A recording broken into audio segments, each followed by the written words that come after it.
I thought it might be interesting to do a few compare and contrast measurements with the transformers not in circuit. Here I've got original transformer, LCR meter to check the impedance and the inductance. The LCR meter, unlike your usual ohm meter, is not a DC resistance checker.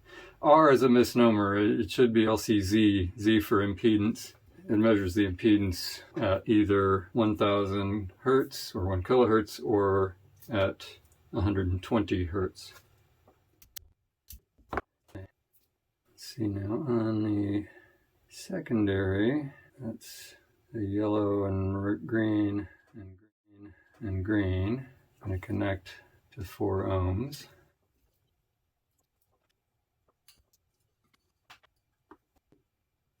Let's just confirm that is indeed 4 ohms.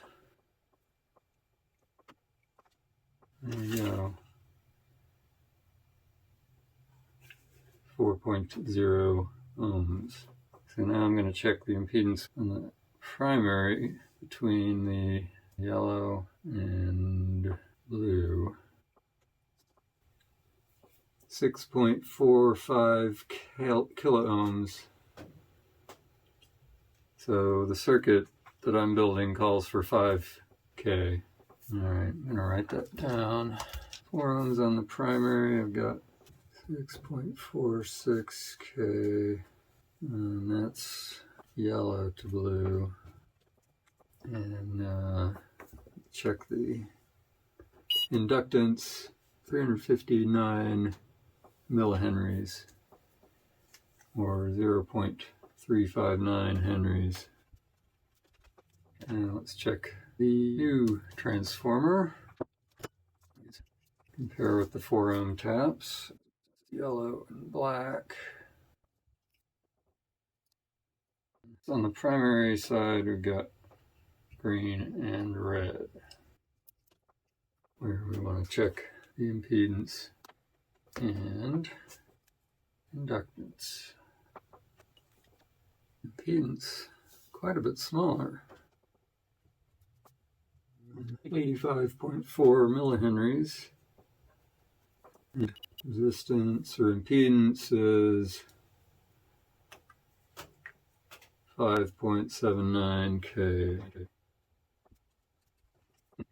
Wasn't expecting the impedance to be so different. I do want to go ahead and check with the 8 ohm tap. So let's see. Let's connect here to the 8 ohm tap and over here to the 8 ohm lead on my dummy load. First, confirm that that is indeed 8 ohms.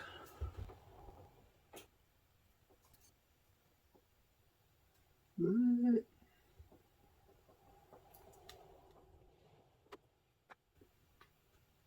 What? It says 19 ohms. What the friggity frig?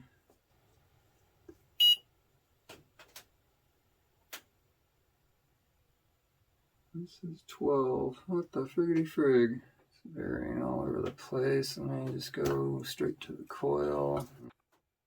The other thing to do is to check it with the DC meter. Oh, look at that, it's changed. Well, it just moved. Alright, still going to check with the DC meter. This one will give me DC ohms. What the hell? That's supposed to be 8. What have I done? Let me check the other coil. First, I'll check. It's supposed to be the 4 ohm. It is not. And 8 ohm, which is also not. Friggity frig. How did I screw that up? Oh my goodness, this brings so much into question now. Okay, well I know I did both sets of measurements yesterday on the tap that turns out to actually be 4.0 ohms. At least that'll be comparable. Check that once again with this meter. What? What the heck's going on here? Something's up. Something's really screwy. Let me get this jumper out of there, out of the way. This jumper can be a little squirrely, so let's just check here again. Okay. What the heck? What the heck is going on here? It's got to be these connections. Yeah, this is just all over the place. Well, I didn't mean to turn this into a video about making a dummy load. So I've been doing tests using this old space heater coil as a dummy load. It's convenient because I can figure out exactly, you know, where the, say, 4 ohms and 8 ohms is along this coil. But the wires don't always make great connections, soldered connections here. It appears that things have gone a little haywire. So I need to redo this stuff. Flux on this end here. I thought I redid that yesterday, but I'll just redo it now as well. Plenty of flux on the steel there. If there's trouble making connection, it's going to be on that steel, not on the copper wire. Alright, that's overkill.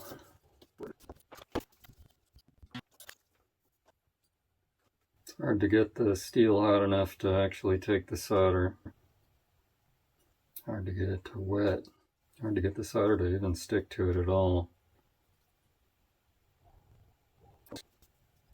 It's just not sticking to that steel at all. The video cut off at some point, but I've got the second coil 8 ohm tap to 8.0 ohms. Unfortunately not 8.00, but should be good. The nice part about using this heater coil is that I can simply wind the piece along, you know, while I have this plugged in to see where exactly it needs to be the 8 ohms in this case.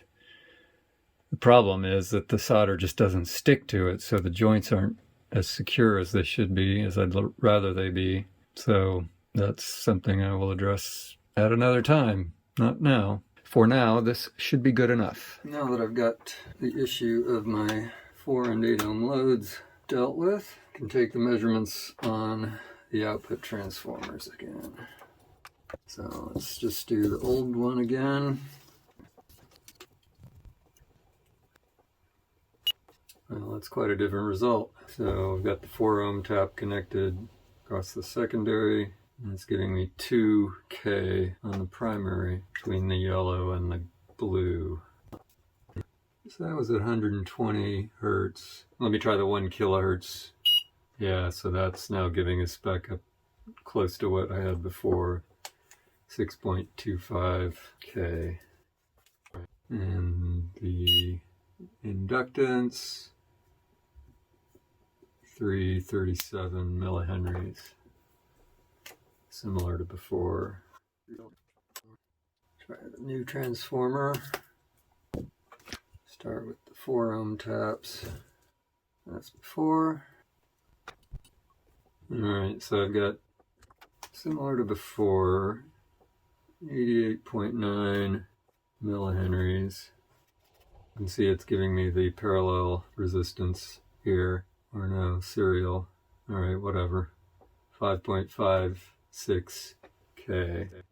And then I want to change to the 8 ohm position here, and to the 8 ohm position here. At the 8 ohm, we've got 71.3 millihenries and 4.88 kilo ohms. It's supposed to be good to see just how consistent things are between transformers. So here's another transformer. I'll just change. We'll just stick with the 8 ohms here. The inductance is a little bit different, 65.6 millihenries, 4.90 kilo ohms. That's believe the most important thing to have consistent. So now that I've verified the transformer specs, it's time to put them on the chassis. There's the chassis. Tell you what, not quite. See, what it's time to do now is take the opportunity to buff the bits of the chassis that had been hidden by the transformer. I've got a brass brush, if you can still call that a brush, but it's good enough to, I think, still get some shine this up. Putting these new transformers on is probably not going to be so straightforward. I'm going to expect that I'll need to make some new holes.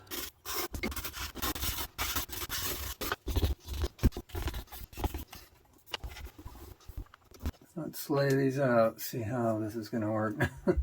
They arrive with the mounting brackets all bent to hell. That's awesome.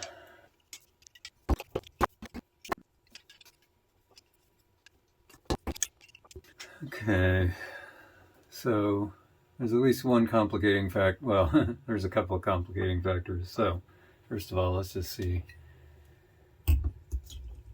Before I get too far ahead of myself, see how they're going to fit with the tubes and so on. And my expectation is that this one is going to have to ride a little bit over the edge of the chassis. I'm going to put the tubes back on so that you can really get a sense for this.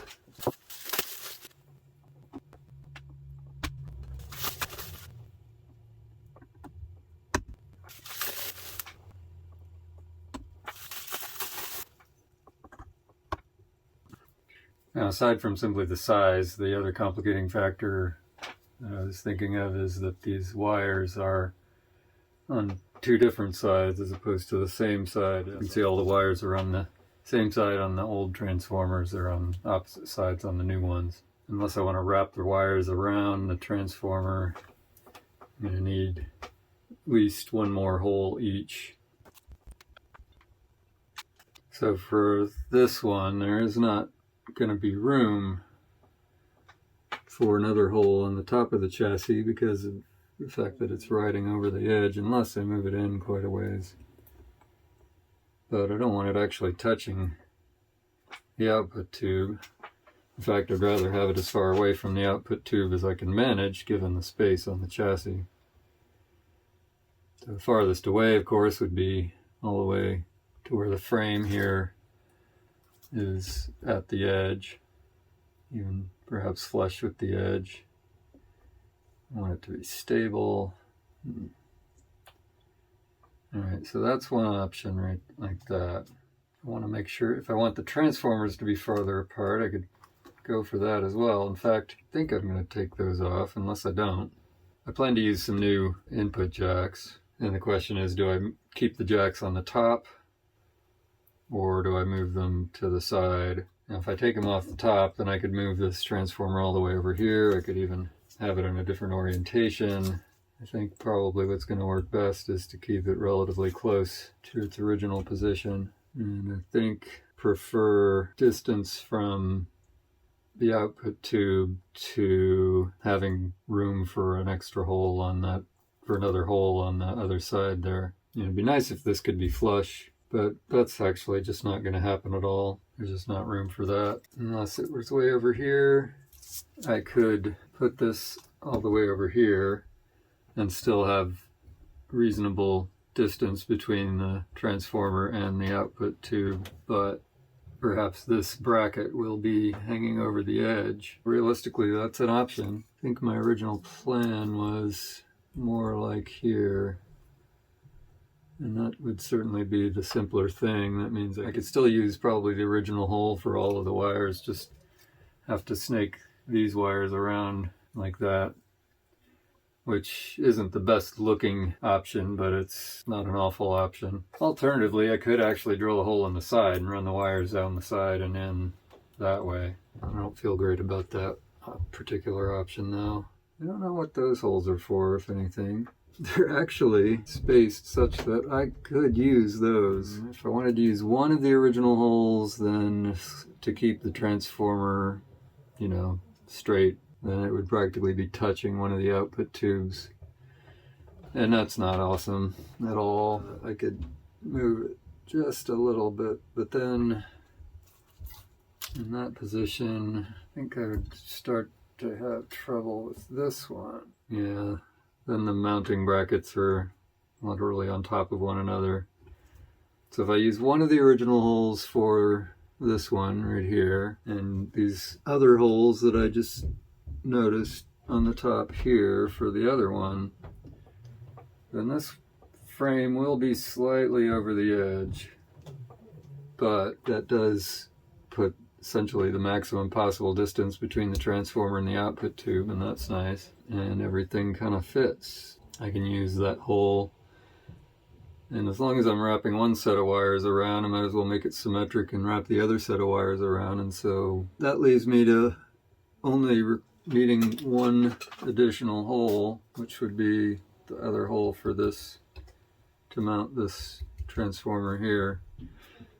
That hole's coming awfully close to where the hum balance pot is underneath here, so I'm not sure that I'll be able to really mount this and, you know, drill that hole anyway with that hum balance pot in place. I mean, that's okay. I can take that out of the circuit and substitute a couple of resistors for that. Now, while I've got the chassis partially disassembled and whatnot, I was thinking there's probably something else that I ought to do, which is to put some isolation rubber pads under this transformer. It's got a bit of a buzz. If I put some, in this case, some butyl rubber bits under it, that will probably take care of the buzz issue. So I think rather than straight away mounting these, I'm going to need to drill an extra hole, which means I probably need to remove the hum balance pot. As long as I've taken these off, I probably really ought to take off the other hardware that is going to need to come off. For example, this pilot light thingy back here, and probably this input jack, so that I'll be able to replace that with new input jacks, gold plated and all that. All right, take the tubes off again, wrap them up for safekeeping. Now, these are the old tubes. I do plan to get new ones. I'm not sure that I'm going to go with a 5U4. I might. I had thought of going with a DG-SE1, I think, but I think I might already be high in terms of the voltage that I need for the DG-SE1 design. And getting a higher voltage really would be the only compelling reason to use a DG-SE1 rectifier tube over 5U4. I've ordered 3 new tubes. I've ordered 2 new 6BQ5s and 1 new 12AX7. But I haven't yet ordered a new rectifier tube because of me being unclear on exactly what voltage I'm going to need. So that may be the last thing I order once I've got everything else put together and check the voltages, see whether I need a new rectifier tube. Probably ought to go ahead and get at least one, because if I don't need it for this one, then I'll probably need it for a different amp. Let's get this off of here then. In order to use a nut driver or a hex driver of some sort on these nuts here, I need something that could accommodate that bolt length, which I don't know that I do have. But to get at them from the top, they're hemmed in by these brackets here, which I expect are part of the design and to enable these to stay put while simply attacking the nuts from the bottom. So that's, I guess, just what I'm going to have to do. Okay,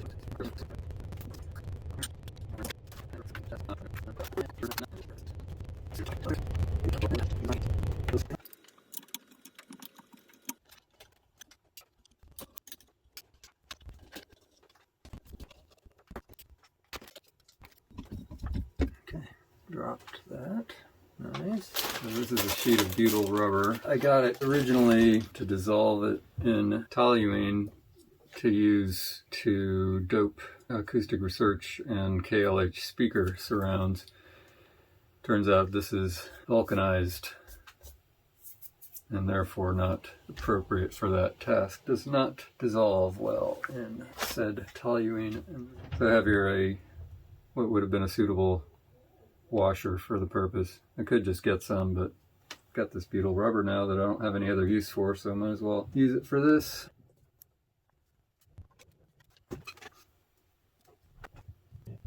If anything, butyl rubber is better than the hard rubber used to make these washers.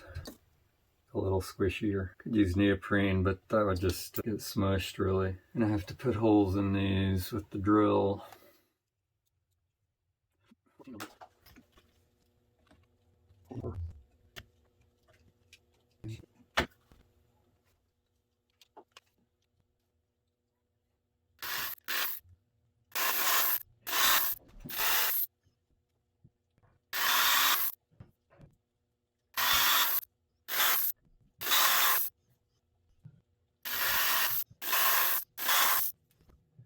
For fresh butyl rubber washers built to purpose.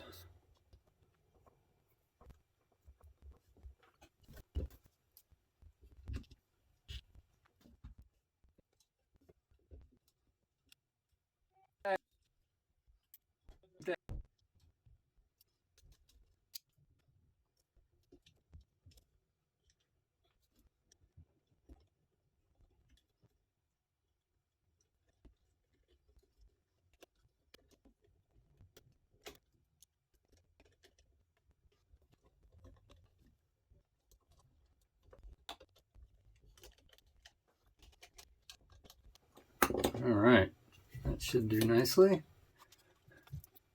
I hope that will deal with the buzz. Off camera I was cleaning out some of the shavings and I found that I managed to break one of the terminals off of the hum pot. So what is the hum pot for anyway? It's basically just a way to put a couple resistors between the heater coil terminals, and then the center hum pot has a wire where it goes to the cathode of one of the output tubes to get it off the ground, raise it off the ground to prevent hum. Don't ask me exactly how that works. Now I need some place to do that. I do have these two pilot light terminals sitting here. Those aren't connected to anything now. What I might do is just hook up those wires from the heater terminals to those, and then also with a couple of resistors, which I need to measure the value, but use a couple of resistors then to just go to this wire to accomplish the purpose that the hum pot was serving already.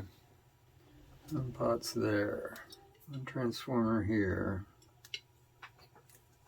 I was already worried about the hum pot. I need to take that hum pot off. And it's just connected with these twisty terminal thingies. So untwist those and get that off, I think.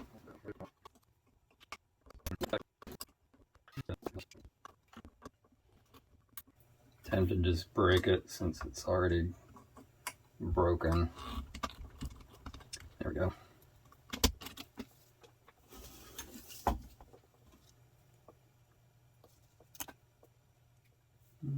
Okay, 510 ohms. A couple 470s would do fine. Again, using salvage parts still. There's one. There's another. Just quick check the values on these too. In my experience, most of these old carbon composite ones have drifted out of spec, but dang, that one's right on. 468.8, 452.2. That's good enough.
Alright, that should take care of that.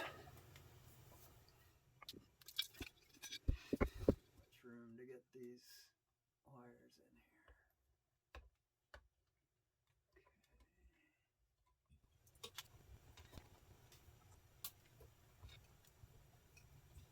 in here. So last night off camera I put the new transformers on to the chassis. I didn't I didn't record that in part because my camera slash phone was running out of memory, and another thing was I kept, it's one of those tedious, difficult and infuriating tasks. So I don't know, maybe somebody would have gotten a kick out of it, but too much swearing. Anyway, I got these things on there like so.